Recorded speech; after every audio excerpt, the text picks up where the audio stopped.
वसुदेवमनुस्सा च मङ्गलानि अचिन्तयन् आकङ्कमानसुत्थानं ब्रूहि मङ्गलमुत्तमं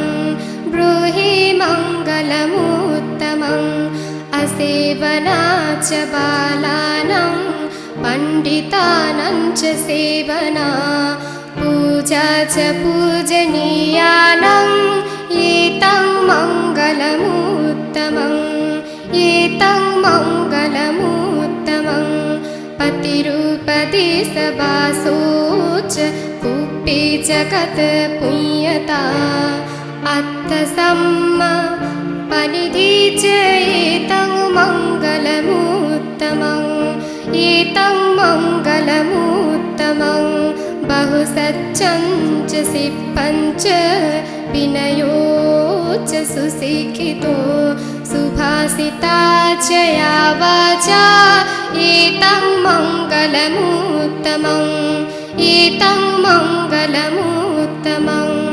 मातापितुः उपट्ठाना पुत्रधारस्तसङ्गहो अनाकुला च कम्मन्ता एतं मङ्गलमुत्तमम् एतं मङ्गलमुत्तमम् दानं च धम्मचर्या च यातकानां च सङ्गहो अनवच्यानि कर्माणि एतं मङ्गलमुत्तमम् एतं मङ्गलमुत्तमम् आरति विरति पापा मज्जपाना च संयमो अपमादो च धम्मेषु एतं मङ्गलमुत्तमम् एतं मङ्गलमुत्तमम् गार्भो च निवातो च सन्तुष्टि च कथयुता कालीन धम्मसवनम् एतं मङ्गलमुत्तमम् एतं मङ्गलमुत्तमम्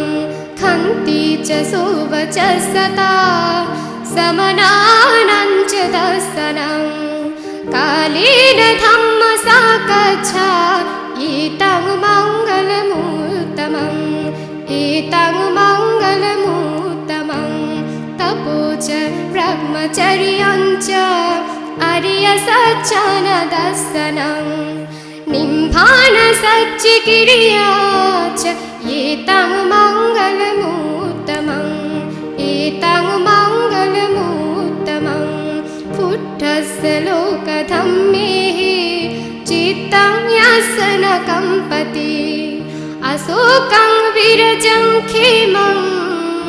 एतं मङ्गलमुत्तमम् एतं मङ्गलमुत्तमम् एतादृशानि कृत्वा सबद्धमपराजित सबद्धसोऽति गच्छन्ति तेषां मङ्गलमुत्तमन्ति तेषां